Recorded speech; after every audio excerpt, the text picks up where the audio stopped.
about the fertilizer BMPs. We're going to define what a fertilizer is. And I think on the slide number six, we're looking at interpreting and applying information on the fertilizer label. And real quickly, I want to mention that some of these fertilizer labels we have here might infer we're trying to recommend a certain compound or product, but we're not. We're just trying to show you an accurate, usable, tangible label you can probably seeing every day. We're also going to try to talk quickly and thoroughly about calculating the amount of fertilizer to be applied per the recommended rates and per Florida statutes, and implementing practices to avoid runoff and leaching of fertilizer. And then finally, proper storage of fertilizers and cleaning up spills. And we can kind of go on from there. Michelle, thank you. Real quickly, non-point source pollution. Now I can read this to you, but you can read the screen yourself. Non-point source pollution is essentially a source of pollution that is not readily trackable or traceable back to its original starting point.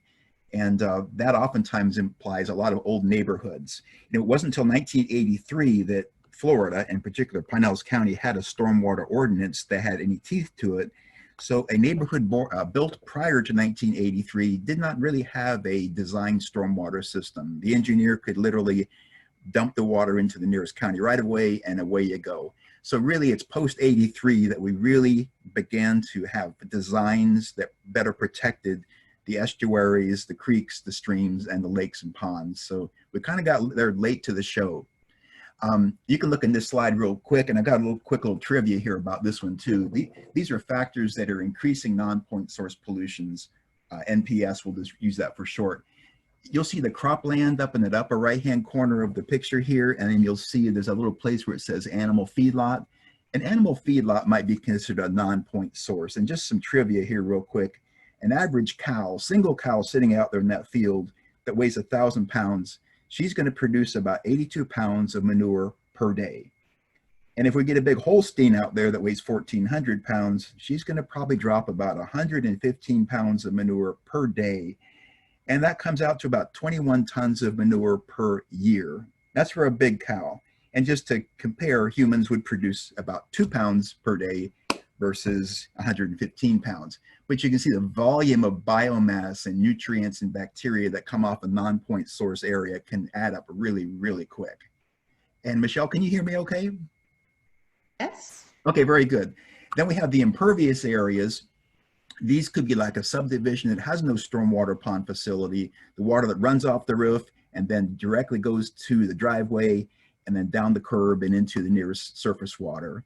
And another big issue, of course, is leaching, and we'll get to look at leaching here in just a minute. And again, we're looking at non-point source runoff. The effect on impervious areas, you can see the oils and the greases coming down the channel, the creek. We also have to include brake dust, tobacco juice, whatever comes up from a vehicle, brake fluids. These materials can go directly to a stream, and we're also now, but in the context of fertilizer, the same applies. And we're going to talk a lot about different kind of fertilizers here as we get along. And here you can see the effect of the velocity of water. And in the slide to the upper left, the picture, the photograph, you can see the silt and materials being dumped downstream into an estuary. And it's incredible how much rainfall intensity we have in Florida. It's not uncommon to have a 6-inch per hour rain event last for 15 minutes, and you just overwhelm systems and with the erosion and so forth. Looking at leaching here, leaching has both its good and bad points. If you were to put a fertilizer into a turf area without some leaching, your nutrients would stay really up in the duff layer, up in the thatch layer, and never really deliver the nutrients to a plant. So a little bit of leaching is critical, but we live in an area that has a lot of karst topography, a lot of sinkholes, and a lot of times those are lined with just small amounts of sand over the surface, overburden, and that's where we run into our big trouble. You can see a picture of that in the lower left-hand corner, and I'll give you a real quick story. In Pinellas, we had a well field, a sewage well field that was using a lot of effluent water to water large amounts of bahia grass. And if you look at that lower left picture where it says 10 years, looks like corn's growing in that lower left corner, they had so much water in the ground constantly that it caused a sinkhole to form. And this was an unintended situation. the ground collapsed, and where it takes 30 years for the groundwater to move over to that spring on the left side of that slide, after doing some dye tests, it was about 18 hours. So it really depends on the permeability and the leaching of the soil as to how quickly and how much prevention we have to provide. It can be very, very short. Here's some water quality standards for NPS, turbidity, and we often use Siki disk to determine what the turbidity or the clarity of the water is. Low dissolved oxygen is another factor that can be influenced by fertilizer, and once your dissolved oxygen levels get down to 1%, normally you're looking at large fish kills. High nutrients also support algae blooms, particularly phosphorus, heavy metals. I think probably the one we look at with most trouble here is the lead. There's still residual lead from the time we were pre-1995, we still had lead in our fuel. And the fecal coliform materials, those would come from dogs, cats, and so forth, and septic systems that aren't working properly, which Pinellas County has plenty of those. Here we go, drinking water and the adverse effects on that. You certainly wouldn't want to drink water that's full of algae. And again, that can be spurred primarily by excessive phosphorus. We'll talk about that here in a few minutes. And the next situation we have is a degradation, not so much of just drinking water, but also recreational areas. And probably wouldn't want to hang out in the area where you've got difficulty seeing the bottom of the water column and so forth. And that brings on bigger issues like fish kills. And then we have, of course, the wildlife issues as well. So what we're trying to do here is control what's in the runoff. It's almost impossible to stop stormwater runoff. And one of the most difficult times to stop it is really right about now. We've gone through our dry spring, and we're beginning to get boiling hot here in the last few days. And our soils can become very, very dry. They become hydrophobic. And when you get into the early rainy season, a lot of times that rainfall comes down at heavy rates, and it really doesn't even have a chance to infiltrate, leach, percolate. It just runs across the surface of the soil. There's a process called cavitation and saltation, where it just simply moves the soil downstream in the body of water. And that's where it's going to carry your fertilizers to. So sometimes it's actually good to have your soil that you might be fertilizing a little bit pre-dampened. Helps to remove that hydrophobic issue that really exacerbates erosion. And I think, Michelle, we can go on beyond this slide here as well, the floating alligator. So here's a real quick example of what an urban watershed is. We do have topography in Florida. Pinellas County's got elevations of 97 feet down to as low as sea level. So there is a tippage of the land, and there is watersheds. And a subset of a watershed might be called a subbasin. And you kind of look here, the mountain scene in the background there, and it's all conveyed into a first order stream and a second order stream and a third order stream, and it finally becomes a river. And then of course it reaches an estuary or an oceanic body. So here we see more of the way it is. We've got industrial sites here. You can say they're bringing their water, treated water, polluted water directly to the little brook or stream we have here. Those would be point source solutions, and the non-point source solutions would be where you maybe can see that erosion somewhere about the middle south of the picture there, the lawn care company by the picnic tables, and perhaps the lawnmower running along there. Those would be smaller sources of pollution that are much more difficult to trace. That would be common what you see in an urban environment. Cleaner stormwater, retention ponds help to filter pollutants. And like I was saying before 1983, there really were not many conscious civil engineers that were building ponds to treat water. They were building ponds to generate fill so the houses could be built up on swampland or whatever, to give the landscape some elevation so the water could be driven off the site. We'll look at a better picture of a stormwater pond here in a few minutes. Impaired waters, in Pinellas County, I think 85% of our waters are considered impaired. And once we go into a fish kill situation, let's say like red tide situation, when you have so many fish that are dead, even though maybe humans haven't imparted the entire problem, once the fish kill takes place, now you've got not only the nutrients coming in from the city use or the urban use, you now have thousands, if not hundreds of thousands of dead fish that are also feeding and propagating a never-ending cycle. It becomes self-perpetuating once you get to the fish kill situation like we see here. Total maximum daily loads. This is a determination that was made back in the late 80s and early 90s, and impaired waters, they're only capable of carrying so much nutrient load. And once they exceed that maximum load that the DEP has in Florida has determined, you have yourself an unhealthy, and for lack of a better term, a system that's not sustainable. You have to kind of get away from that. In Pinellas County, one of our biggest problems was the phosphorus in fertilizer. And on top of that, a lot of parts of the unincorporated counties still have septic tanks that leach through the soil. So there's both federal and state and actually local ordinances and laws and statutes that protect the water quality in Florida. I think we have some of those listed here. They had the Clean Water Act, was one of our first acts that occurred initially in 1970, revised in 72, implemented again and revised in 73.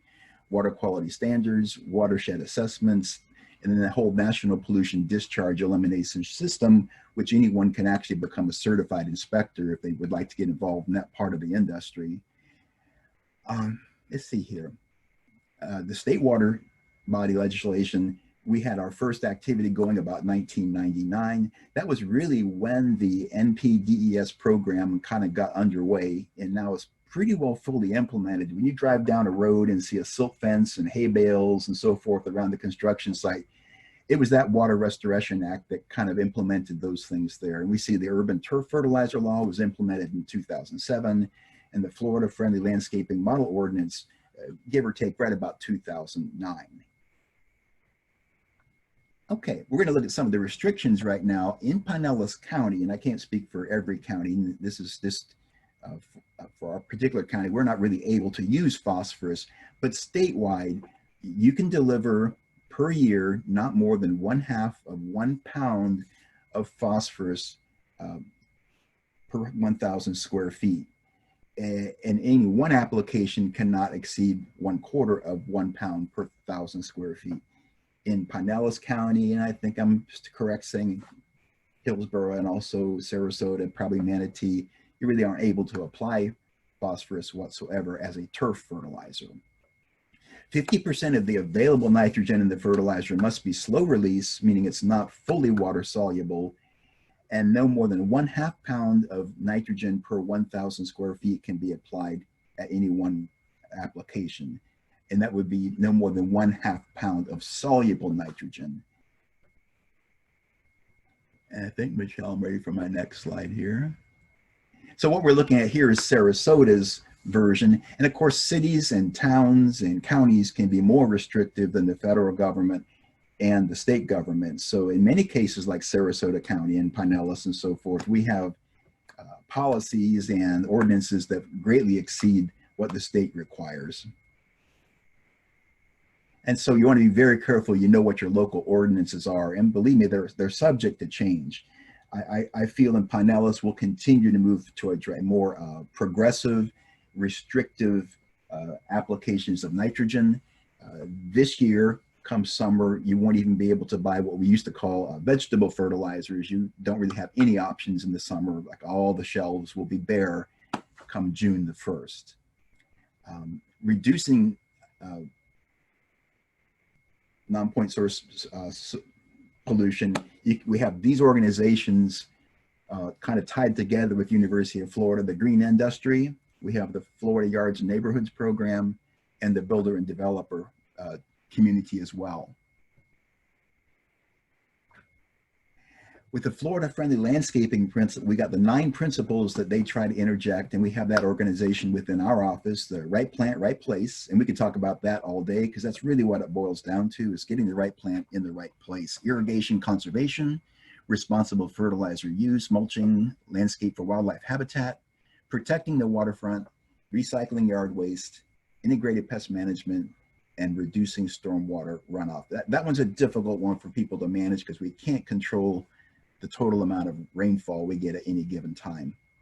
So the right plant, right place, we're simply saying here, don't put a plant that has historically been growing in a desert into a backyard that's adjacent to a cypress swamp or cypress dome. And conversely, don't take a wetland plant and put it up on a sandhill community and be forced to water every day.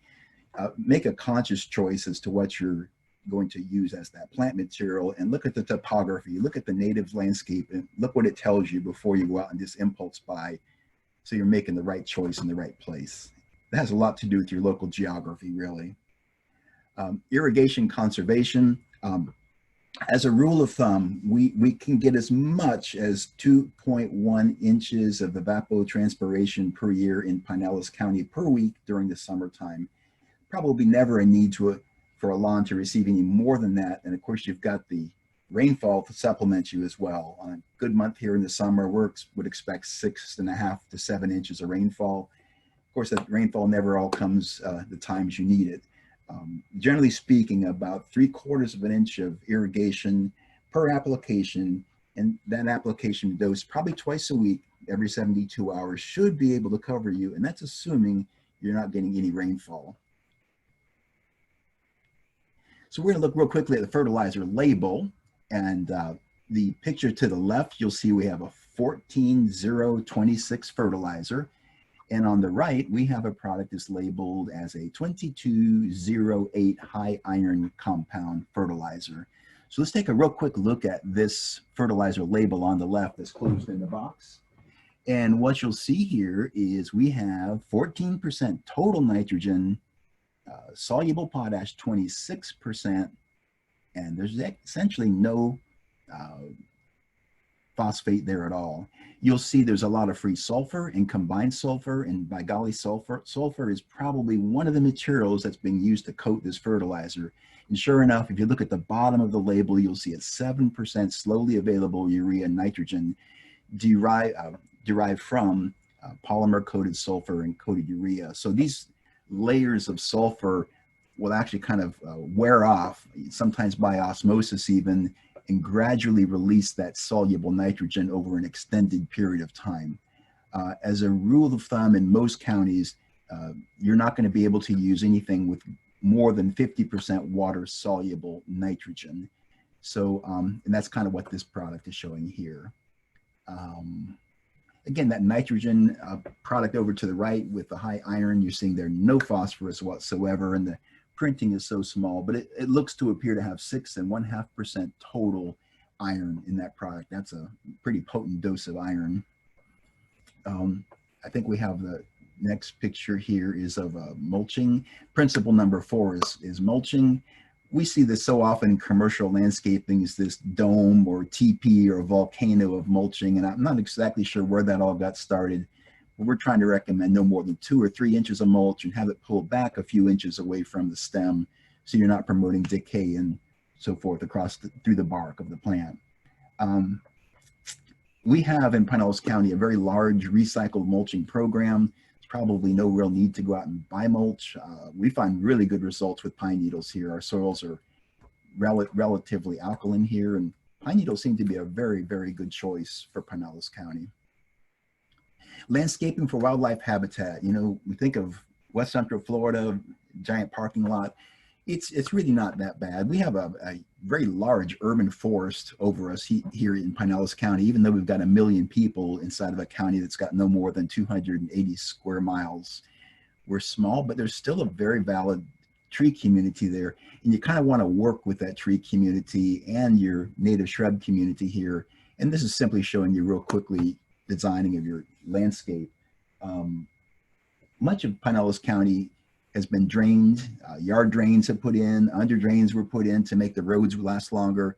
So the hydrology, the historic hydrology, has been greatly changed over the years. And those are things that are sometimes very difficult to go back to. That's what makes it livable here and kind of keeps the mosquito population down. Okay. Integrated Pest Control Management, IPM. We kind of talked about that a little bit this morning on the core test, the core program. You want to be looking at cultural, physical, biological means of control of pests first. And if at all necessary, perhaps you need to go to the chemical route. And then there's many, many layers of chemical control that we can look at, starting from the mildest and working up to the restricted use pesticides. And we try to avoid those if it's at all possible. And we're getting there. Recycling yard waste. Again, Pinellas County has a huge recycle yard waste program. Most cities have just kind of given away to the county, and we have large sites where you can go and actually collect mulch. You can do the same thing in your own backyard.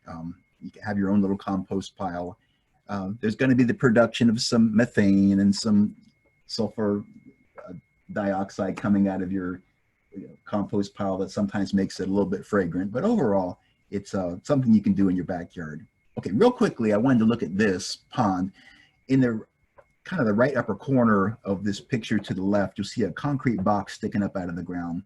That's called the control structure. And that's what really, come 1983, it's like a little dam, and it holds the water back into the pond, and a retention pond retains the water for a period of time, whereas in a retention pond, it's retained, and a detention pond, it's detained. It can't leave the site. On the face of that box, there's actually slots and weirs. An engineer will calculate how much runoff will go into that pond, and then we have an ordinance 1725 statewide that will calculate that volume, and the developer has to size his pond so that pre-construction versus post-construction, there's no more runoff coming off that site than there was before. So pre versus post, that subdivision should not be creating more runoff pre versus post. And to the right, we can see a kind of a lower quality, not a lower quality, but maybe a stormwater system that doesn't have a discharge structure. Many of these facilities are built to hold a 100-year storm, and there's no discharge. The water goes up and the water goes down by percolation and infiltration into the soil. So we've seen 8 of the 9, and here's our final one: protecting the waterfront, establishing a low maintenance buffer zone around the waterfronts. And generally speaking, in Pinellas, we strongly encourage no fertilizer application within 10 feet of the toe slope of a surface water system. And that's really what FFL does as well. Okay, fertilizer BMP review.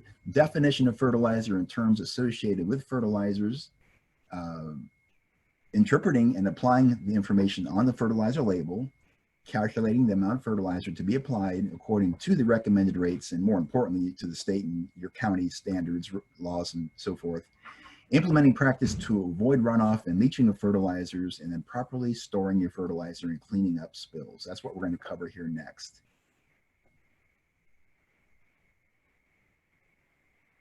Okay, what is a fertilizer? The definition of a fertilizer over the years has completely changed, but we'll look at a definition here in a second. A fertilizer is a substance that can be used to correct nutritional deficiencies. Obviously, it's going to promote plant growth. We can use fertilizers to slightly temporarily alter the soil acidity or alkalinity, or what's called pH. And the mystery word pH simply means potential hydrogen, or the power of hydrogen.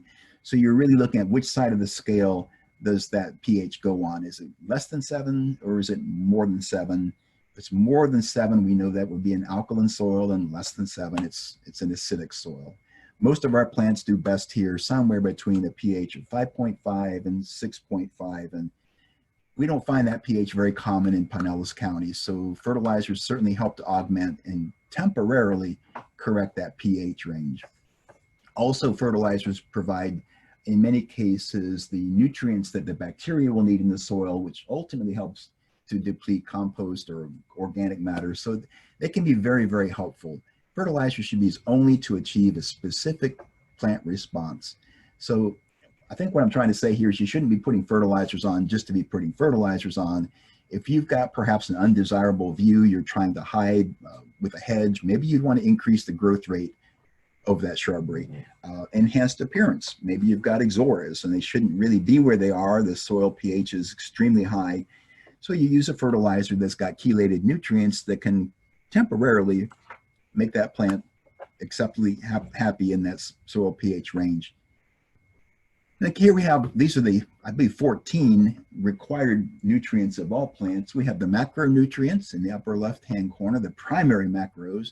Then we've got our secondary macros in the upper right.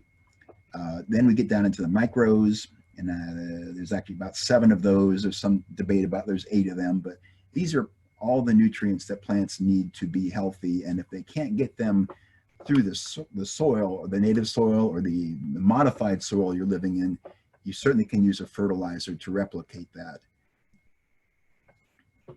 Real quickly, let's look at the label here. We've got a 10-10-10 fertilizer. You rarely find 10-10-10s anymore, but this would be what we call a balanced fertilizer. The nitrogen and the phosphorus and the potassium are all there in a 10% relative of a 100-pound bag. So if we had a 100-pound bag of this 10-10-10, we would have exactly 30 pounds of nutrients in that bag. Well, we don't generally buy 100-pound fertilizer bags. We buy 50-pound bags, if not less in size. So those numbers really would be more like 5-5-5. You would have only 15 pounds of total nutrients in a 50-pound bag of fertilizer that has an analysis of a 10-10-10. You can see there's nitrate, nitrogen, ammoniacal nitrogen, water-soluble nitrogen, water-insoluble nitrogen, phosphorus, and potassium. And then what they're derived from, you can see on the bottom there. We're trying to avoid labels here as best we could. So we're looking at the water-insoluble source of nitrogen. Water-insoluble components include slow or controlled release nitrogen sources that are oftentimes coated, tied up in some type of a sulfur pellet. And in many cases, there's even little plastic coatings that are used. And these coatings gradually, through the process of hydrolysis, microbacteria activity will erode that coating off given time, and you get a slower release, a throttled release of your nitrogen in particular. So the water soluble nitrogen actually behaves more like it's a water insoluble nitrogen. Let's look quickly here at the nitrogen sources. There's organic nitrogens, biosolids. We kind of talked about cattle early on. That might be a more polite way to say biosolids. Urea is at one time was derived from livestock. It's now more of a natural gas industry derivative. It's synthetic, although it's also very quickly soluble. Then we get down to the inorganics, the ammonium nitrate, ammonium sulfate, ammonium phosphate. And to slow those products, those nitrogen sources down, to slow down their release rate, they can be sulfur coated, and you can see the entire list of materials that are used to interact with that nitrogen source to slow down that release of soluble nitrogen. That's what really gets us in trouble in eutrophications in ponds, and it can release almost all your nitrogen during a sudden thunderstorm. So what we're trying to recommend here is water insoluble nitrogen as much as is possible. Okay. Let's see, for quick release, also known as soluble nitrogens, on the left column we see nitrate nitrogen, ammoniacal nitrogen, urea, and other water-soluble sources of nitrogen. Slow coat or slow release ones are this, maybe could be those very same things, but they're coated with either formaldehyde, sulfur coating, and urea form is simply that. It's urea combined with formaldehyde, and that in itself will slow down that release. And you can see here on the left column, we can't apply more than 1/2 of 1 pound of nitrogen per 1,000 square feet. In the right column, you can see no more than 1 pound of nitrogen per 1,000 square feet. The difference being the left column, the quick release nitrogens are very quickly released, and they really need to be used in much smaller amounts to be safe on the runoff issue. Nitrogen sources and availability. Typically your water soluble, your quickly released nitrogens maybe have a benefit or a release length of 30 days, maybe 45 days if you're lucky. Readily dissolved in water. You get a quick green up and then a pretty quick dissolution of the nutrients, and therefore the grass, the turf, the plants will start to return to their original nutrient state. They can be applied by either a sprayer or granule form. With slow release fertilizers, the nitrogen is released at a consistent rate that a plant can more readily use. It extends the availability, probably makes the whole situation environmentally much safer. And unfortunately, most of your water insoluble fertilizers are more expensive than the soluble fertilizers. You're going to pay a little more for a slow release fertilizer, and perhaps a whole lot more than you would for a soluble fertilizer. Hey, Michelle, I haven't done any of my polling. I would imagine, is it time to do one? And We can put it up. However, they were all 8 questions together, not separated. So I okay. have all of them in one poll. Okay. So you want to go ahead and put that up? Sure. Okay, let's put the poll up If you then. have access to it. Yeah. Okay. Okay, so it's 8 questions. So let's go ahead. All true, false. Yeah, they're all the mine are all true false here. So go ahead, folks, and go through this list and, to the best of your knowledge, try to answer these questions.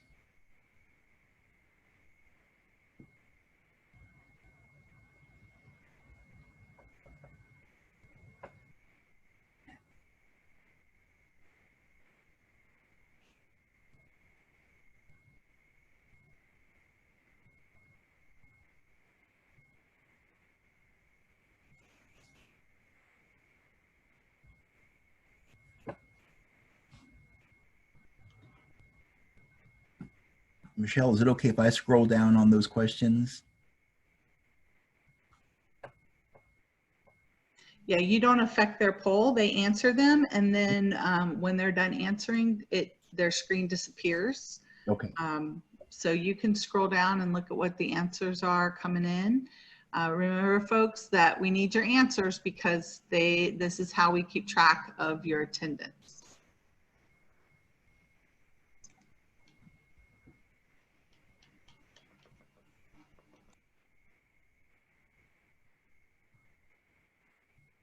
Mm-hmm.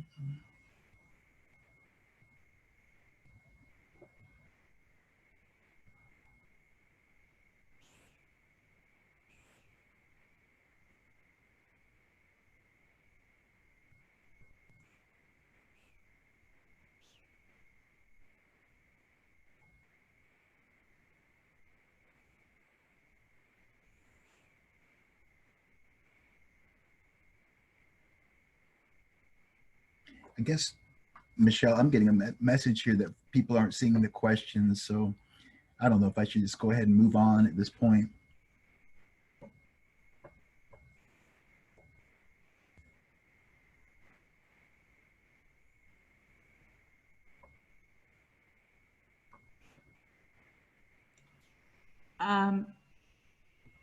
Yeah, I don't know why they wouldn't see the questions. It's one person. I don't know. Maybe just one. Yeah. Do they know that they need to scroll use the scroll bar to see questions beyond number 1, 2, and 3? That's a good point. Most folks are doing that, but we have to do that. They don't. It appears to them one question at a time. Okay. And it goes right through. This is the person that she and her husband are both taking it at the same time. Gotcha. Thanks, Bob. Mm-hmm.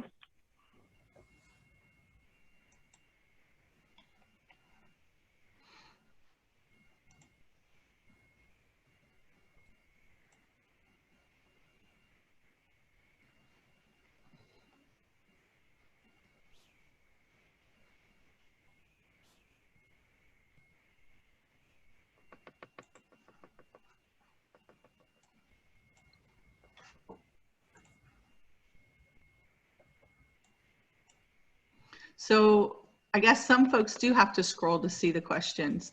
I'm in here as an attendee, so you guys know. Okay. And I'm on an iPad separately. I have like 5 screens going right now. So on iPads, it just comes up, each question comes up separately. So maybe on different applications, it appears differently. Different presentations. Yeah. You okay if we go ahead and move along? I am. Let me see if I can get the screens back to. No rush. Can you end the poll and then that gets rid of it for everybody?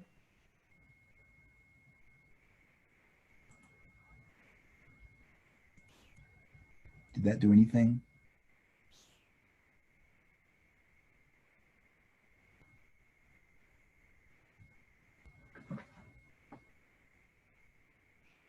Steve, do you have the results so that you can talk about them? Do you want me to share the results up on the screen so you can talk about them? I don't have them on my screen here right now that I can locate. Okay. Michelle, I'm sorry. Okay. Well, everybody got the first one right. It's not a TV network. The second one is fertilizers are food for plants. Most people said true on that one. Now my dog's going to whine for us. So nitrogen is the only nutrient that plants need. Most people said false on that, so good job. We have a split down the middle though on sulfur raises the soil's pH. Gotcha. What does sulfur do? Okay, sulfur, when you combine it with water and go through the process of hydrolysis, actually becomes a mild solution of sulfuric acid. So sulfur combined with water, in most cases, should be able to reduce the soil pH to some degree. And of course, it depends on the buffering power within the soil.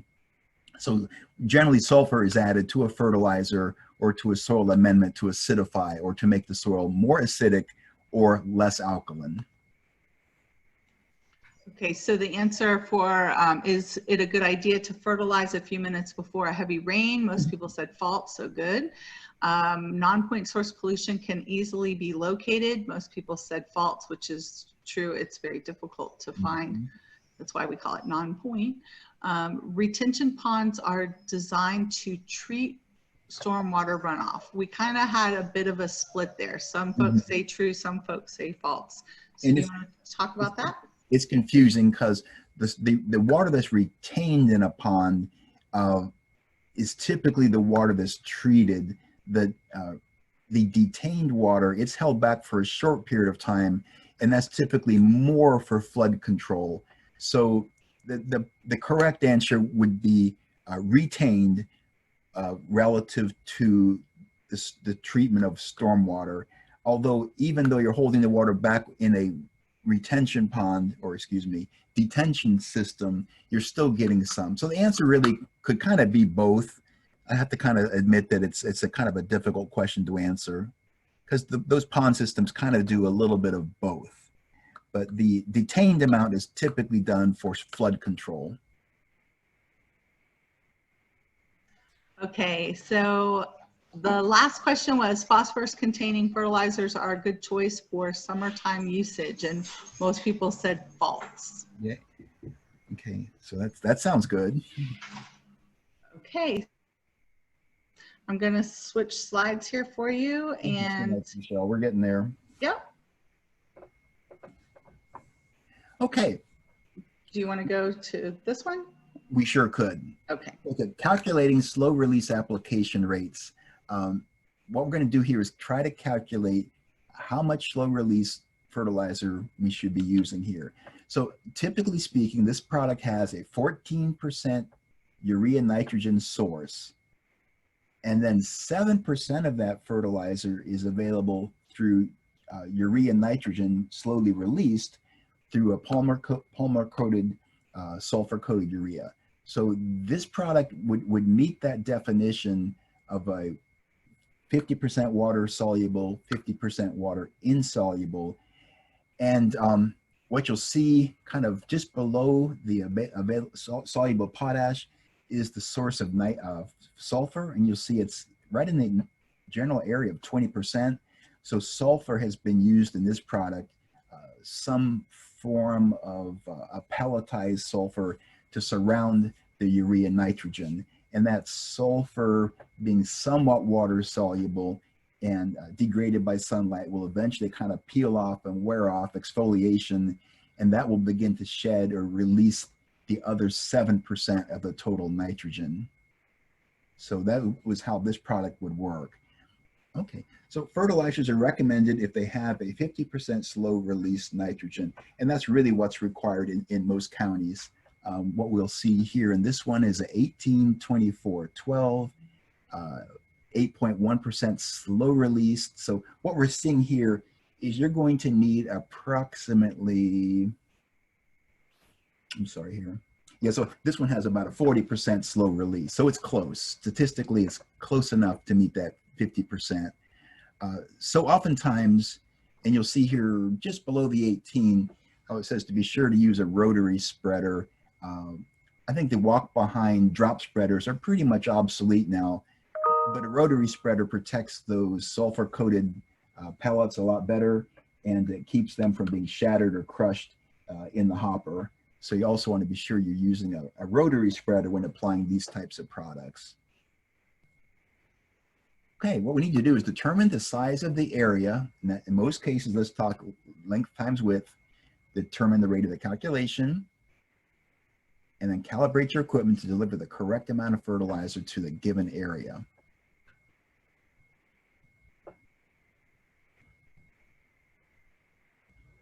So here again, we have our beautiful 18-24-12 bag, and the label here is obsolete, but let's forget about the 24 in the middle there. So assuming we've got a 100-pound bag of fertilizer, which we actually don't, there would be 18 pounds of fertilizer in that 100-pound bag. But you're going to need about 5.56 pounds of nitrogen to deliver 1 pound of slow-release nitrogen per 1,000 square feet. Obviously, if you wanted to apply less than that, let's say 1/2 pound of slow release, you would simply cut that number in half, take 5.56 and divide that number in half, and you would have a 1/2 pound per 1,000 square feet release of slow release nitrogen for 1,000 square feet. So you want to figure, when you look at a bag of fertilizer and you see a number like an 18-24-12, think in the realm of 100.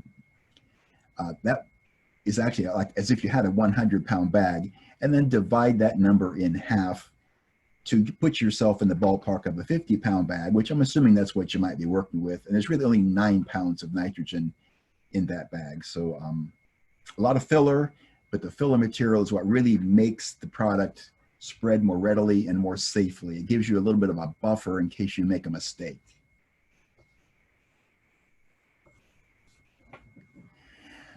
Fertilizer handling and application. Handle your fertilizers with great care.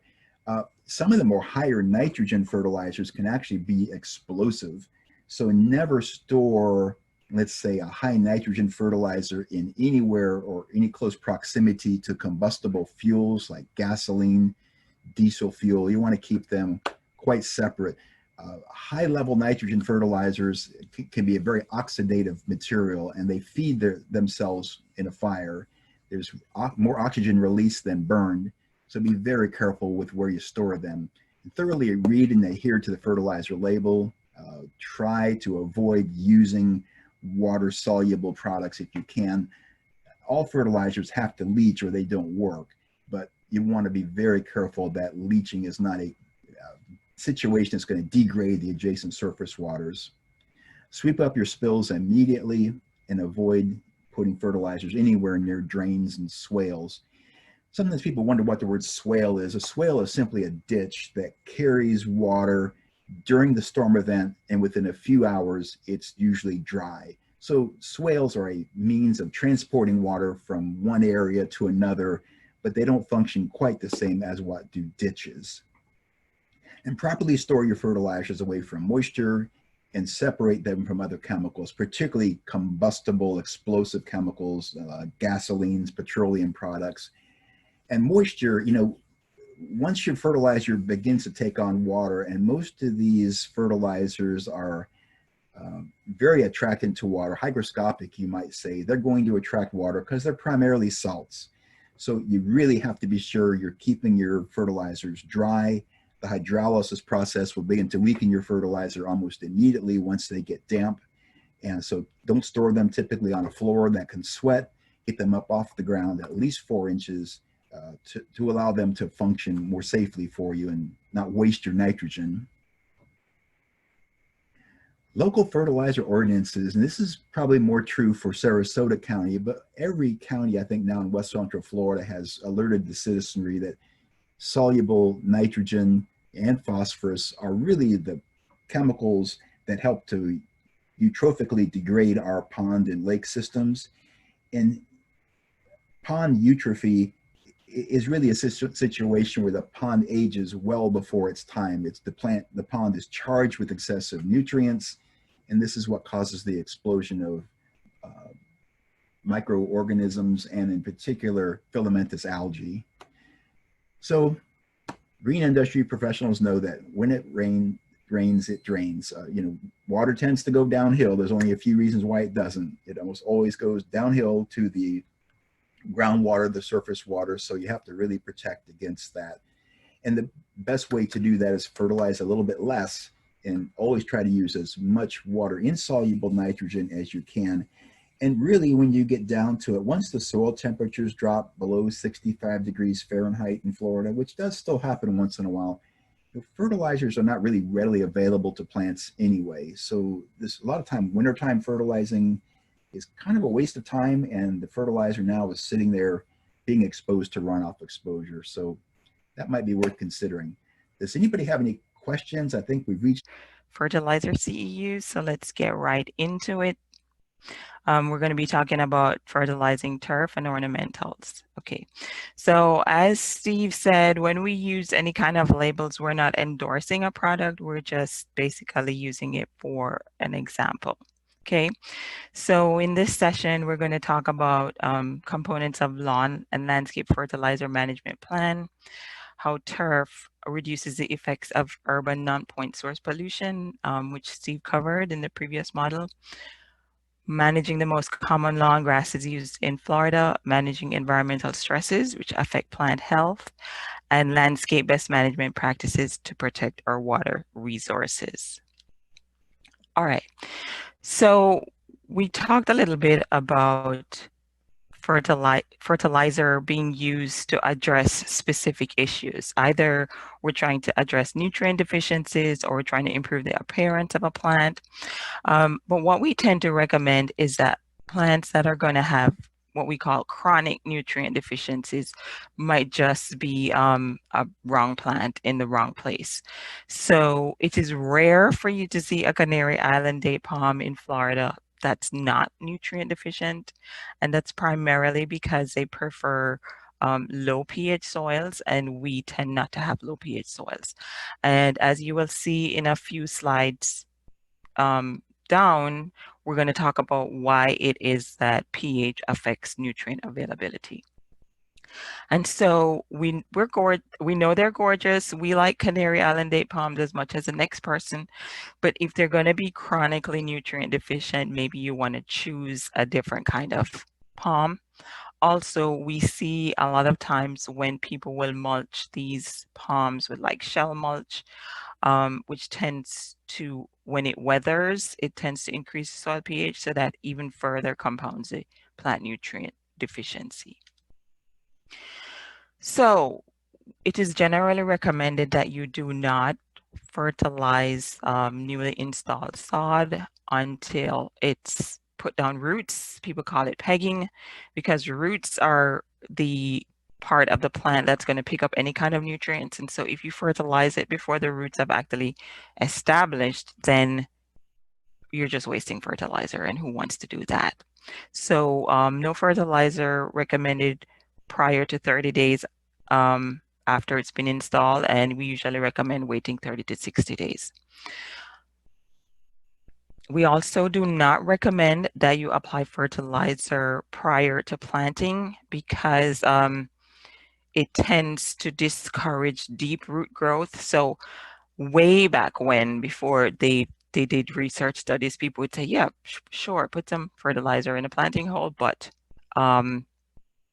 we recommend that you do not do that because it discourages the roots from growing out into the native soil. So healthy turf will depend on the right amount of nutrients available at the right amount of times. Michelle talked to you about her mom wanting to fertilize a brown spot, and it actually turned out to be chinch bugs. What's also interesting about fertilizer is that sometimes if you have a chinch bug problem and you fertilize, what happens is that you make your chinch bug problem worse. And so sometimes your fertilizer can make a problem worse instead of solving it. If you have a fungal issue as well, fertilizer can make your fungal issue worse. So the recommendation is if it's an established shrub or tree, it chances are does not need fertilizer. I've never seen a nutrient deficient oak tree, never ever. Unless it's a fruit tree, say a mango or a citrus tree, and you're trying to boost production, mature trees tend not to need supplemental fertilizer. They get the nutrients that they need from the ground. Also, Steve mentioned ixoras. So your ixoras, your gardenias, your azaleas, plants that we call acid-loving plants that prefer low pH, they might need supplemental fertilizers because the pH is preventing them from getting the nutrients that they need. But generally speaking, mature trees and shrubs do not need supplemental fertilizer. The other thing about applying fertilizer to landscapes is that if you are applying fertilizer to turf that is adjacent to palms, the recommendation is that you use palm fertilizer on the turf because the palm roots do extend out into the turf and they will pick up the high nitrogen fertilizer that's usually in turf formulations, and that can trigger a nutrient deficiency in your palm. So again, we recommend that you don't just apply fertilizer willy-nilly. It's all about either boosting the performance of a plant, whether it's nutrient deficient or you're trying to boost the blooming production, or you're trying to boost fruit production. So this is a picture of a severely iron deficient ixora. And because we have high pH soils in Florida and ixoras prefer low pH, you'll see many ixoras that look like this. In this case, what you will want to do is you will want to apply iron fertilizer, but you'll also want to amend the soil so that you lower the pH. So adding elemental sulfur or any kind of sulfur-based fertilizer will help to lower the pH, and that will increase the amount of iron that's available to the ixoras. When you're fertilizing trees and shrubs, we recommend that you don't put it up against a trunk. And I know nobody here in this session does that. You should apply the fertilizer to the drip line, which is where the main feeder roots are, and the drip line corresponds to the above ground canopy of the plant. So if it's an oak tree and the canopy is 30 feet wide, then your drip line is going to be 15 feet away from the trunk. And I know it sounds really crazy that roots would actually get out that far. And I did mention that nobody really fertilizes oak trees, but for palms, you don't want to be applying fertilizer up next to the trunk of the palm because the feeder roots are actually out where the canopy extends. So speaking of palms, we do fight a constant battle with trying to keep our palms out of nutrient deficiencies. Palms require special micronutrients to keep them healthy, boron, manganese. And so that's one of the reasons why we recommend, if your palm is surrounded by turf, that you fertilize the turf with palm fertilizer as well, because high nitrogen fertilizers can trigger manganese deficiencies and boron deficiencies. And what you're looking at here is a palm suffering micronutrient deficiencies. So Steve mentioned in the first module the essential elements that are needed for plants. Again, I'm going to emphasize that fertilizer is not plant food. Plants make their own food through photosynthesis. We can supply nutrients, but the plants make their own food. What is really fascinating about this list is that if you can see my pointer here, 3 of the elements that are essential to plants cannot be provided in fertilizer. They get them from the atmosphere, and that's your carbon, your hydrogen, and your oxygen. And then the other nutrients, your 3 macronutrients, nitrogen, phosphorus, potassium, your secondary macronutrients, which are calcium, magnesium, and sulfur, and then your micronutrients. What's interesting about the macronutrients is that although calcium, magnesium, and sulfur are considered macronutrients, they are required in lower quantities than your primary macronutrients. So plants require nitrogen, phosphorus, potassium in the largest amounts, and then the secondary macronutrients, although these nutrients are important, plants require them in smaller quantities. So again, here is just a summary of essential plant nutrients, your 3 macronutrients required in the largest amounts, nitrogen, phosphorus, and potassium. And then your secondary nutrients, magnesium, sulfur, calcium, and then your micronutrients are listed there. And then the elements that cannot be provided via fertilizer, these are what we call our atmospheric elements. Now, this is a chart I was talking about that shows why it is that if you're growing a plant in high pH, it can become iron deficient. If you can see my pointer here, the iron levels decrease in terms of availability the higher the pH. And so what's interesting is that when we get calls to the extension office about, nutrient deficient plants, we ask 2 questions. We ask, have you applied fertilizer? And we also ask, have you done a soil test? Because if you are growing ixoras and your soil pH is above 8, as you can see my pointer here, you could apply iron until the cows come home and the plants would still not be able to access the iron you have applied because the pH is at 8. And so what you'd first have to do is you have to lower the pH in order to make the iron available to the plant.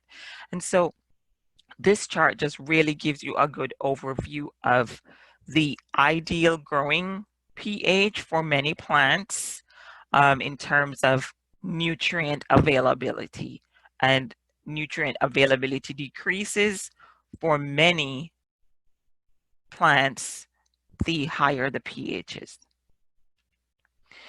So this is a poster that just shows the different nutrient deficiencies in plants, and these nutrient deficiencies were deliberately induced in a research plot. You're actually looking at a corn leaf, and so it goes through the various symptoms of nutrient deficiencies in a corn leaf. What's interesting about nutrient deficiencies is that the same deficiency can look totally different on 2 different plants. So we're going to go over the purpose of the various nutrients in plant growth. So nitrogen promotes rapid plant growth, and that's why it's one of the most important elements that plants need. The leaf on the right is nutrient deficient, and this is what a healthy leaf looks like. So you can see it promotes larger leaves and a deeper green in the leaf.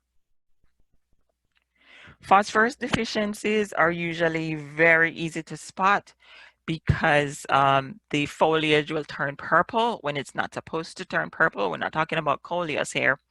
The purpose of phosphorus in plant growth is that it promotes early root development and flowering. It's very rare to see phosphorus deficiencies in Florida because our soils are high in phosphorus. Many companies actually earn revenue mining phosphorus in Florida. That's how high our soils are in phosphorus. And so it's rare to see phosphorus deficiency in Florida unless you're having a serious pH issue. Potassium, the role of potassium in plant growth is that it promotes plant vigor. So it helps with cell wall development, and it helps the plant defense mechanism to resist pests and diseases. The purpose of magnesium. So magnesium is one of your secondary macronutrients. Magnesium is required for chlorophyll formation. If you looked at a chlorophyll molecule under an electron microscope, it would show you a magnesium ion at the center of the chlorophyll molecule. And so magnesium is very important. It's not needed in as great quantities as nitrogen, but it is extremely important for chlorophyll formation, and which is why if a plant is magnesium deficient, you're going to get chlorosis or yellowing of the tissue because chlorophyll development is not uniform in the plant. This is what sulfur deficiency looks like. You'll get crinkling of the leaves. Calcium deficiencies, you'll get stunted growth because calcium is used in cell wall development as well. And so calcium deficiencies will cause stunted growth. Sometimes it will cause fruit drop or fruit malformation in plants that fruit. Iron deficiencies will show up as chlorosis, also called yellowing tissue. And what's interesting about iron deficiencies is that you will notice that the midribs will be prominently green. So the midribs and the veins will be prominently green, and then the tissue between the veins will be yellow. We call that interveinal chlorosis. So between vein yellowing, we call interveinal chlorosis. And so you definitely know that that's an iron deficiency. And the other thing is iron deficiencies typically show up first on your younger leaves or your newer growth versus your older growth. So if you suspect that you have nutrient deficiencies, I mentioned testing your pH. That's extremely important because the last thing you want to do is to apply more fertilizer to a high pH soil. Again, you're just burning your money because the plants won't be able to access the fertilizer that you put down. So generally when you do a soil test, you're looking for certain things. You're definitely looking for the pH, phosphorus content, magnesium, potassium, calcium content. You're also looking to see if you require liming or acidifying the soil to buffer the pH as well. When you submit a soil sample to the lab in Gainesville, normally in addition to your levels, they will make some kind of recommendation like liming is recommended or acidification is recommended. Many growers, producers, sod farmers especially, will also do a tissue test where they'll actually submit plant tissue to get it tested for deficiencies because this will actually help to give them a more precise recommendation for, you know, your tissue is deficient in iron or your tissue is deficient in phosphorus, and so they can make a more precise application to correct nutrient deficiencies. When tissue tests are submitted, these are the tests that are usually done: nitrogen, phosphorus, potassium, calcium, magnesium, iron, copper, manganese, zinc, boron. So I'm going to launch a poll now. This is going to be poll number 1. So let's go to my polls. Do you see it, or do you want me to help? I can see it. Can you see it? What the heck? Can you see it? Yeah, but hold on, take it down in the poll real quick. Let me fix it. Okay. Okay. Sorry, I don't know what happened. When I plugged it in, it didn't. I messed up, I guess. I had to launch it twice or do it twice. So hold on just a second. Okay. But Michelle, you can launch it when You're done. Can you hit end poll on it? Okay, let me hit Because I end can't change it poll. while it's launched. End poll. Okay. Now Okay. let's see if it'll let me. It still says poll in progress. Let me refresh the screen and see if that fixes it. So you know it's got the answers on it. Yeah, that's why I'm trying to fix it real quick. Don't That's tell them that. Don't let them know that. Susan, don't tell them that. Okay. Yeah. Oh, Hey, it says, everybody, after 4 hours of listening, everybody deserves a little help. yeah. Well, we're gonna have to launch it as is because once it's launched, it's launched. So, But Michelle, do you want me to keep going and then we'll just launch it at the end? I can't fix it now. It's because it was launched once. I can't fix it. So my fault. Okay, so my bad. let's not launch it. I will just everybody has the questions on the screen. yeah. Everybody put their answer in the chat box. So for number one, let's do it one at a time. Okay, so everybody put your answers to number one in the chat box. The question is, high soil pH is the most common cause of blank deficiency in broadleaf trees and shrubs.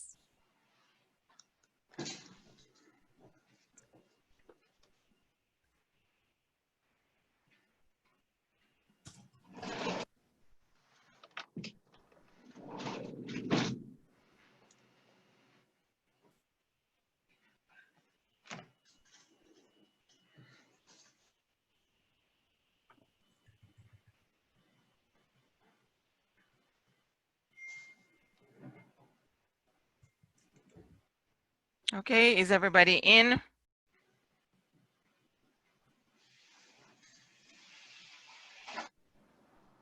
Are you able to see them? Let me go to Do the you want me to chat read them box. out? The majority are saying iron, Mm-hmm. and I'm sure that's not because they saw that in the answers. I'm sure they knew that all on their own. I'm sure they knew that all on their own because we're such great teachers. But I do see there's a nitrogen, a couple of nitrogens in the answer. Okay, so the answer to number one is iron.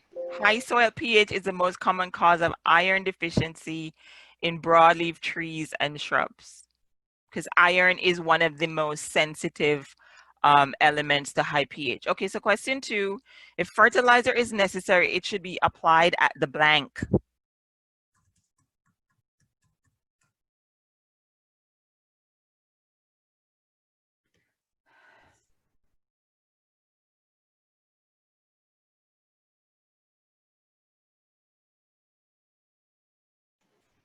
Are you able to see these, Marguerite?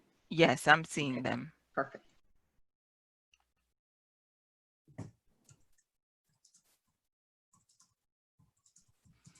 Drip line. A lot of people are saying drip line. Good. Awesome. Good. Okay, and then question three. Some people are jumping ahead. I like that. How many plant macronutrients are there? Everybody put your answer in.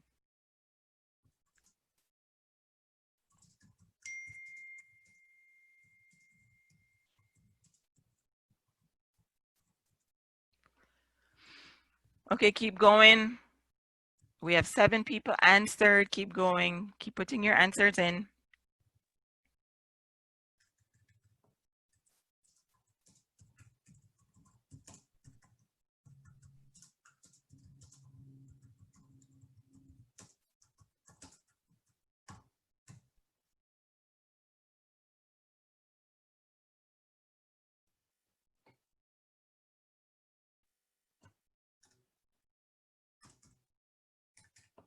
Okay. Okay, so some people said 3, some people said 9, some people said 14. All right, just to clarify, if you look at the slide, we're talking about your macronutrients. And so the answer really is your 3 primary macronutrients. We consider your secondary and micronutrients to not be included. So although somebody said 14, there are 14 essential nutrients, but then you have some that are required in large quantities, and those are considered your macro. Okay, so let's keep going.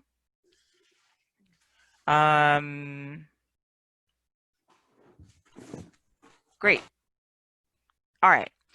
So now we're going to talk about just some landscape best management practices, because the whole goal of your fertilizer license is to help you apply fertilizer as needed, but to prevent your fertilizer from ending up in the water bodies. And so a lot of the landscape best management practices that we use to address plant health also helps to protect our water bodies. So we're going to talk about site planting suitability.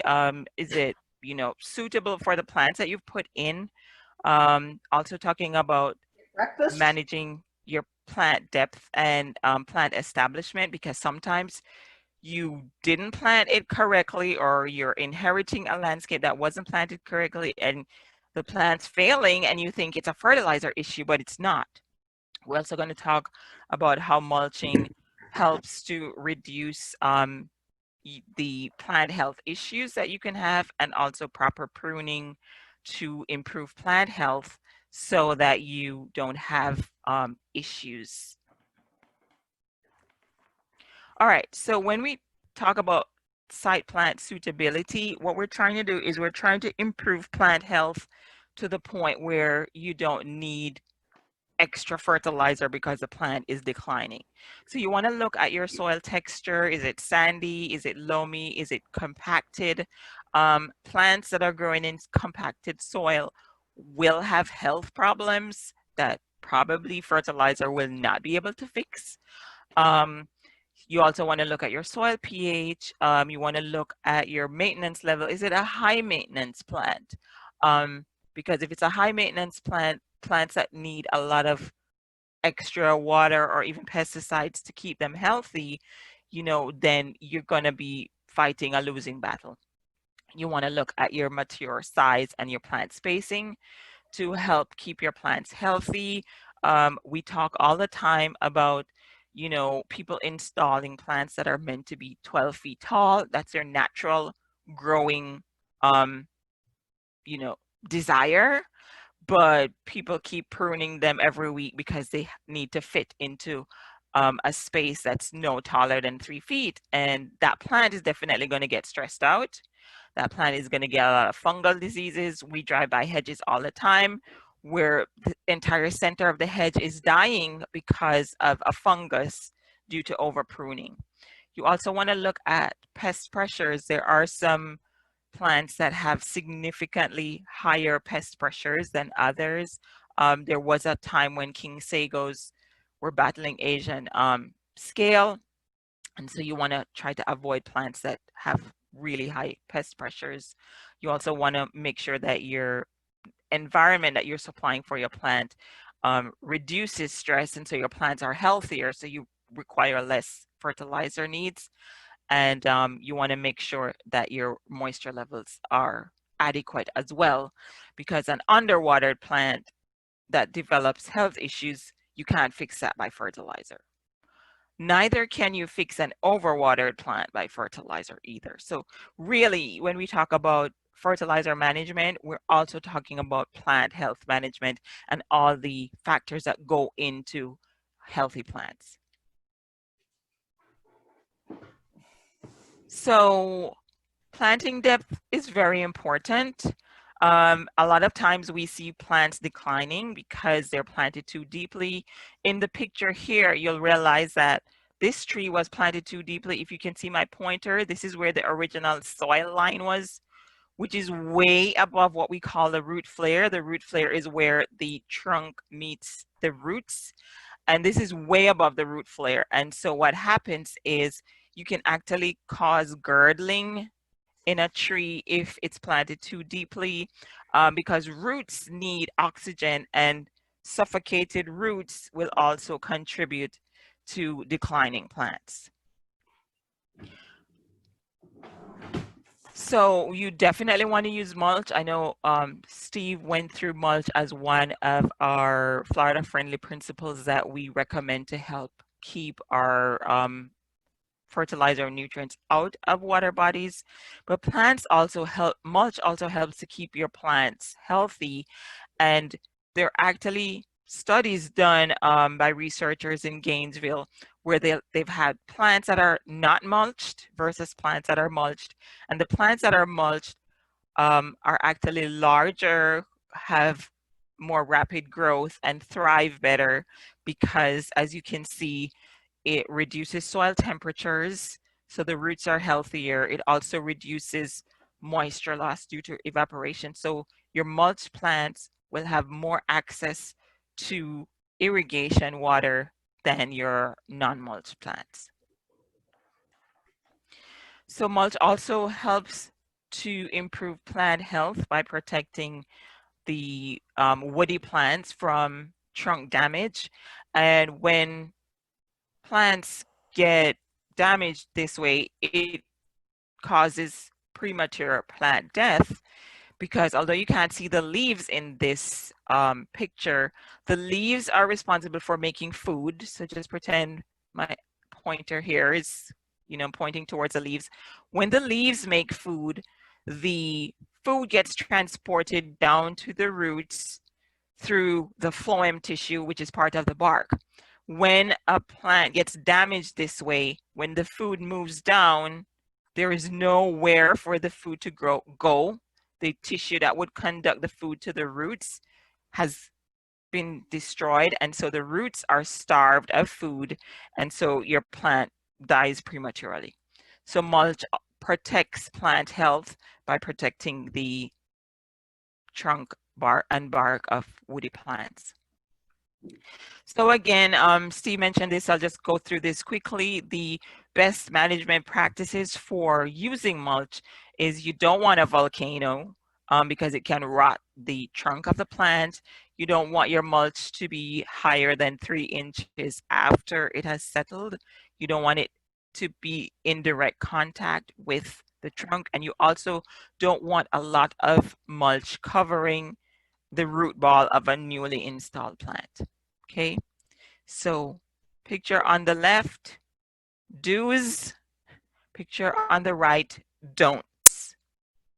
Okay, so another aspect of plant health that we, promote, because again, applying fertilizer is all about tending to the health of the plant, but part of the health of the plant is how you manage the growth of that plant. And so it is recommended that when plants are pruned, like say in a hedge, that the bottom of the hedge is pruned wider than at the top. And we know that this takes quite a bit of practice to achieve.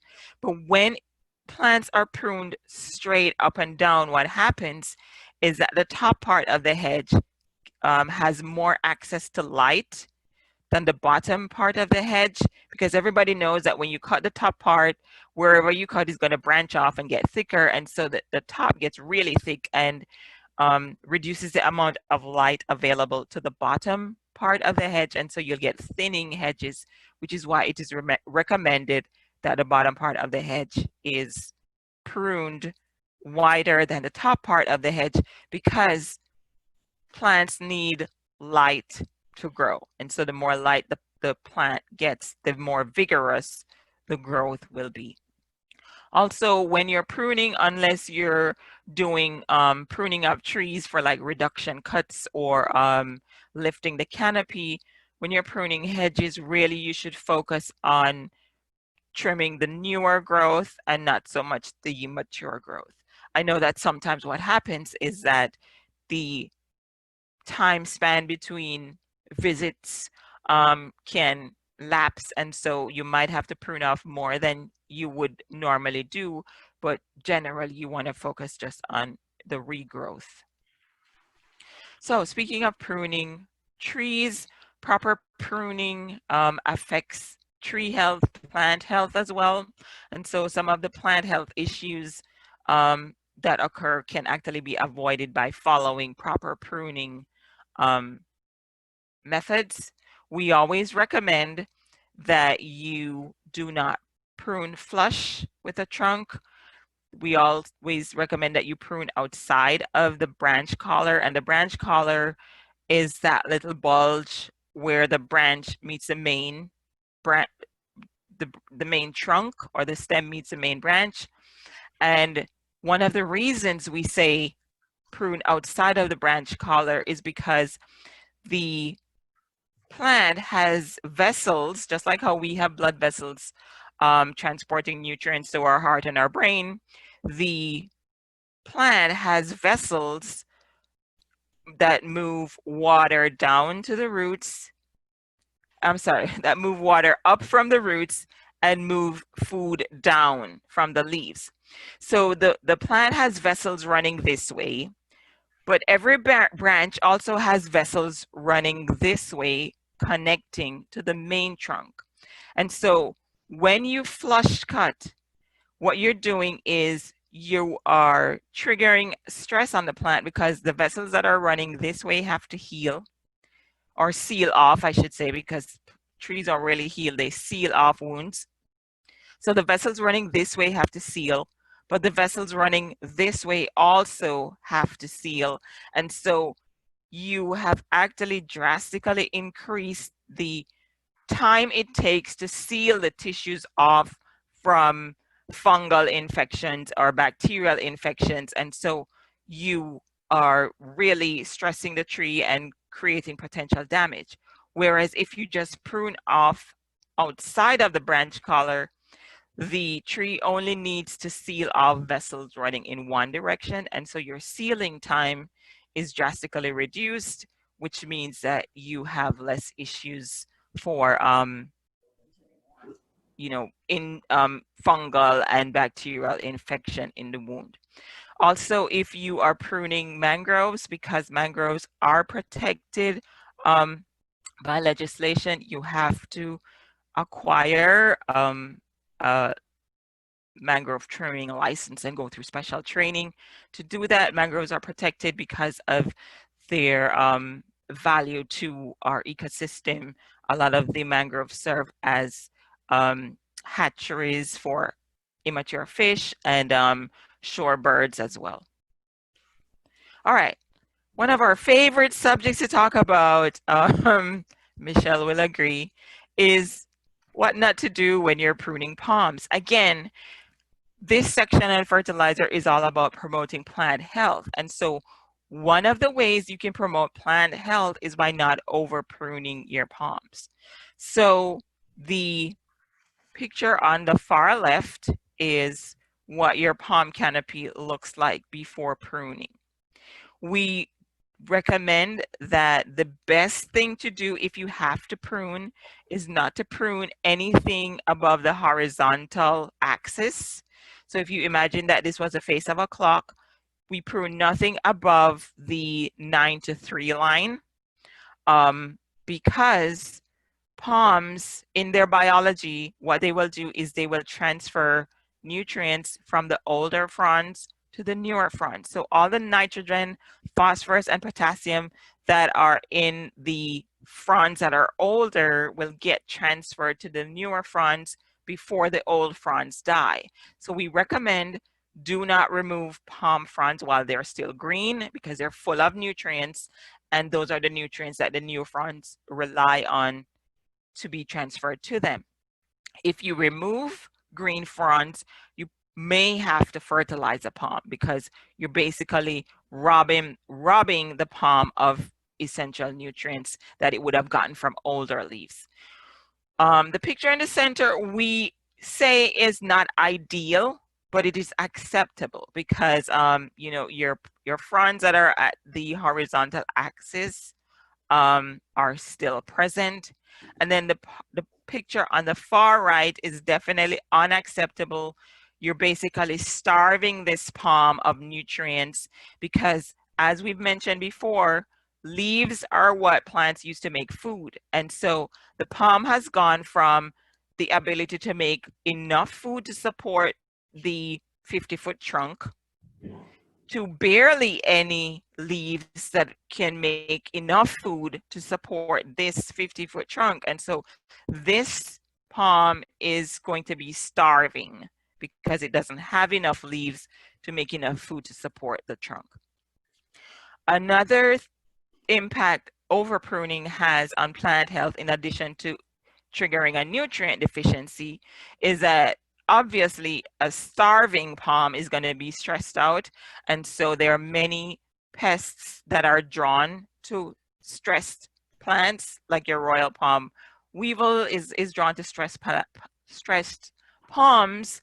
Ambrosia beetles are also drawn to stressed plants, and so the last thing you want to do is stress out your plant. Okay, so now we're going to talk a little bit about fertilizing turf and the different management strategies for various turf types. Okay, so our St. Augustine grass, it's pretty popular. It's one of the most popular turf types used in many developments. It has good shade tolerance, but as you will see in a slide that I'm going to talk about in a little bit, there's no such thing as shade tolerant turf. Turf prefers a lot of sun to grow well. You have some turf types that are more shade tolerant than others, but many property owners do call us telling us that they're struggling to get turf to grow in shade. And our recommendation is just try to get the most shade tolerant cultivar that you can find of St. Augustine, because that's your best bet, but it's not foolproof because we all know that plants need sunlight to grow, and turf tends to need more than 6 hours of sun to thrive. Another advantage of your St. Augustine, it has good salt tolerance, good coastal tolerance. It is not as finicky as some of the other turf types when it comes to pH. And it establishes quickly from sod if it's irrigated properly, and it's a vigorous growing variety. Some of your disadvantages are chinch bugs just love St. Augustine. Oh my gosh. And especially St. Augustine and high nitrogen fertilizer, you know, chinch bugs will go to town. Like many other turf grasses, it will have poor wear tolerance. Bermuda tends to be better at wear tolerance than St. Augustine. You can get excessive thatch formation, and we'll talk about that in a few slides in. And then one of the major headaches with managing St. Augustine is that many of your grass herbicides will beat up your St. Augustine turf. A lot of the grass herbicides, St. Augustine grass is sensitive to those. All right, so again, we're talking about overall plant health. The higher you mow your turf, the healthier it will be. Obviously, we know that it is not always possible to mow it at the highest possible setting because for sports turf managers, there are some applications where you need to mow your turf really low. But these are the recommended mowing heights, and these are not just numbers pulled out of a hat.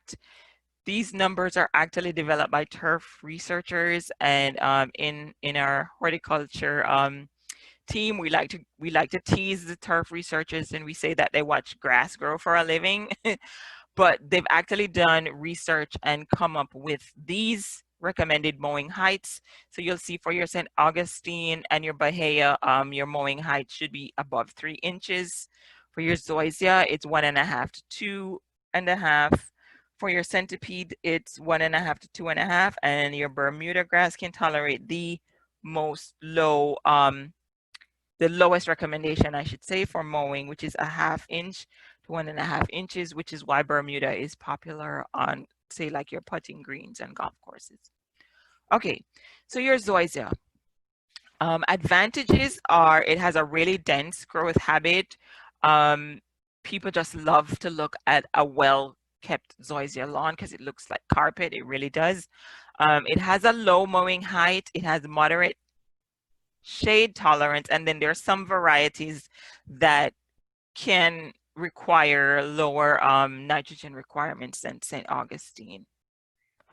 Your disadvantages: it is kind of a high maintenance turf to manage. You definitely have to stay on top of your fungal issues because it develops brown patch almost overnight. I would say you would, have a small patch on Friday, and on Monday it's like taking over the entire lawn. And I've seen this, with my own eyes, so I know it can be an issue.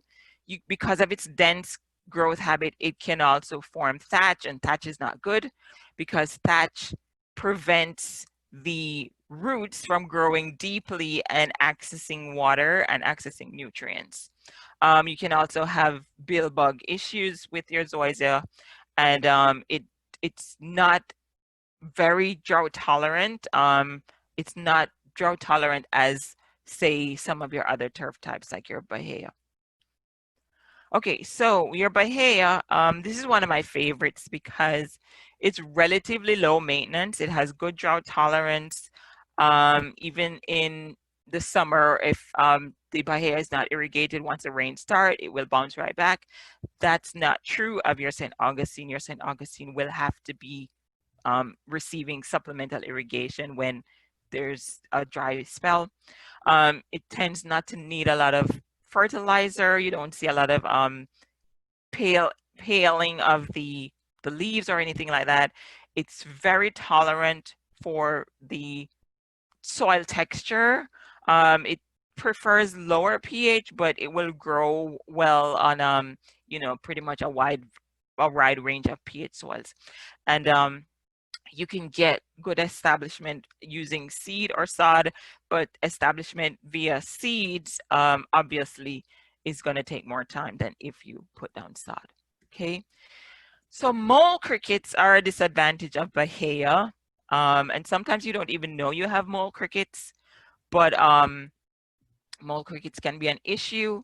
Also, because it doesn't have a dense growth habit, like say your zoysia, you can get weeds encroaching, so you might have issues. I know people who do landscape maintenance tend not to like Bahia because it's a coarse textured turf, and so they tend not to like it because they say it kind of beats up their mowers. You'll mow it today and tomorrow it looks like you didn't mow it, so that's just one of the disadvantages. So this is a slide I was talking to you about that shows the relative shade tolerance of grasses, and you will see Bermuda has to be out in the full sun. It does not like any type of shade whatsoever. But your St. Augustine, your Floratam, which is the most popular cultivar, does not like deep shade. It can tolerate mild or slight shade, I would say. Not mild, slight shade. But your Seville, they also have Bitter Blue, Captiva, and Delmar are your most shade tolerant varieties of St. Augustine. So one thing you want to do, I know that many people think that their lawns need to be fertilized on a regular basis. This is true to some extent. If you avoid stressing your turf, you will need to apply fertilizer less frequently. And so this picture just shows that the higher you mow your turf, the deeper your roots grow. And so when you mow turf really low, the roots are shallow because, as we said, anything that's green growing above the ground is how the plant makes its food. And so as you can tell, the grass that's mowed higher obviously is able to make more food, and so the roots are deeper, versus the grass that is mowed low is making less food, and so your roots are not as deep. And so deeply rooted turf types can manage pest pressures more easily. If a fungus attacks your grass at this height, chances are it's going to have less chance to recover than if a fungus attacks your turf at this height. Again, this is an experiment that was done where it showed when the turf is mowed really low, the roots stop growing 17 days later. So 90% of the green part of the turf was removed, and in 17 days, there was no growth of roots. Whereas if they removed 50% of the green part of the turf, the roots did not stop growing. And so that's where they come up with these recommendations for not to remove more than 1/3 of your leaf blades when you're mowing, etc. Okay. So when turf is scalped, what you're doing, and my mouse keeps jumping around. When turf is scalped, what you're doing is you are injuring the shoot. Where it says the crown here, the crown is where the new blades emerge, and that's the shoot of the turf blade. And so when you scalp the turf, you're injuring the shoot. This shows thatch development, and when I mentioned that thatch prevents the roots from accessing nutrients and soils and water, thatch can form a kind of impervious layer. So when there's irrigation or there's water, it doesn't percolate down. And so turf that has heavy thatch development, you could water it a lot, but it's still going to look like you haven't watered it. You could fertilize it, but it will still look like you didn't apply any fertilizer because the root development is stunted because of the thatch layer, and the roots are weak. All right, so again, do not remove more than 1/3 of the leaf blade if you want your turf to be healthy and you want to apply less fertilizer applications. Focus on having healthy turf, mow at the highest recommended rate.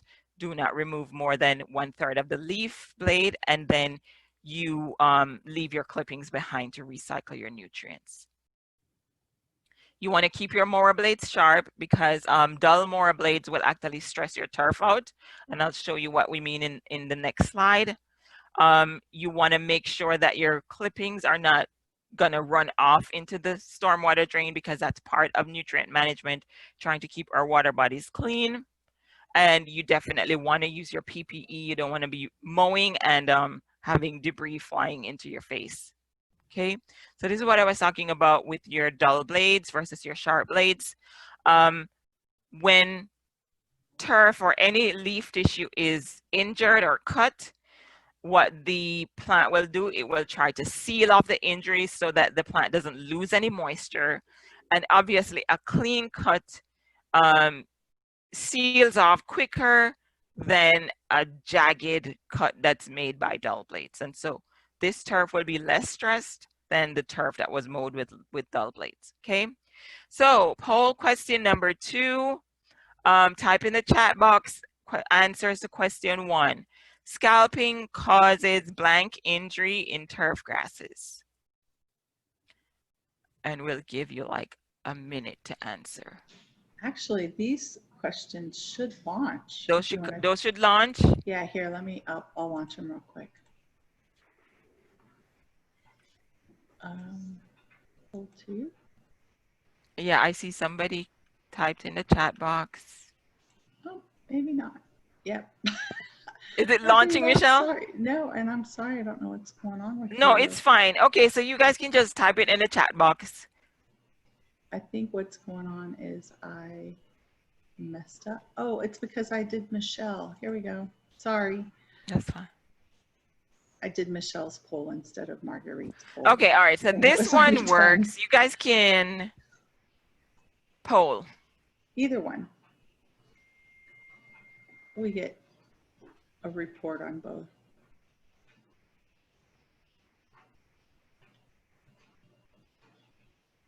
But if you use the poll, the answers are there. You don't have to come up with them out of your head. Right. We like that, right? Okay, and then questions 2 and 3.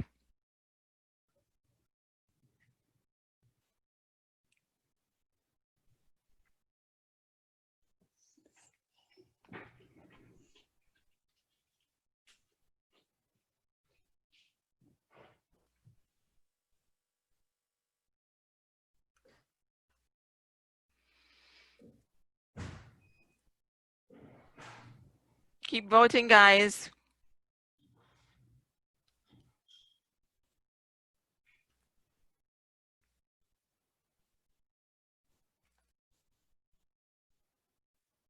Okay, so question number 1, the answer is shoot. Oh, somebody else was voting, sorry. Scalping causes shoot injury in turf grasses. Question number 2, everybody got it right. That's correct. Increased mowing height encourages deeper root growth. And question number 3, thatch prevents turf grass roots from accessing water and nutrients. Okay, so we're just gonna finish up with the next few slides. So we're almost done.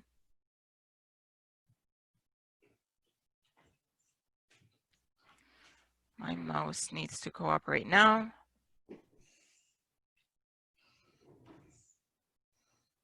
Okay, all right. So healthy turf grass will slow stormwater runoff. It will filter and remove contaminants. The emphasis there is on healthy turf grass, because healthy turf grass has deep roots, which can, help to slow stormwater runoff. Healthy turf grass will reduce leaching. It will reduce soil erosion. And so it really is better to have turf covering soil than to have bare soil, because we don't want our soil to be eroding. And healthy turf grass will protect groundwater as long as we're not putting out water soluble fertilizers that are going to leach into your groundwater. And so that's why our emphasis has been on plant health as part of nutrient management to protect our groundwater resources. And this is important because as you see here, healthy grass will have deep roots. Healthy turf will access nutrients. So when you have this thatch layer, if you put fertilizer, it's probably going to run off because this is an impervious surface. Water tends not to percolate through thatch very easily. And it's important because whatever is done in our yards, in a property owner's yard, it affects our water eventually because it's all connected. And this is important because, as Steve mentioned, our best management practices really, the key reason why there is a regulation about fertilizer licenses is because we're trying to prevent direct environmental impacts. We're trying to prevent low water oxygen levels. We're trying to prevent fish kills. We're trying to prevent disruption of the food chain. Nobody wants to go fishing in a water body that looks like this, so we're trying to prevent increased turbidity. Nobody wants to go fishing in water that looks like this, so we're trying to prevent runoff, erosion, wasted fertilizer and nutrients, because all the nutrients here are supposed to stay where you put them, and we're trying to prevent reduced water quality. And with that, we thank you. It's really been great having you guys on. Type your questions in the chat. Let us know. And I did promise I would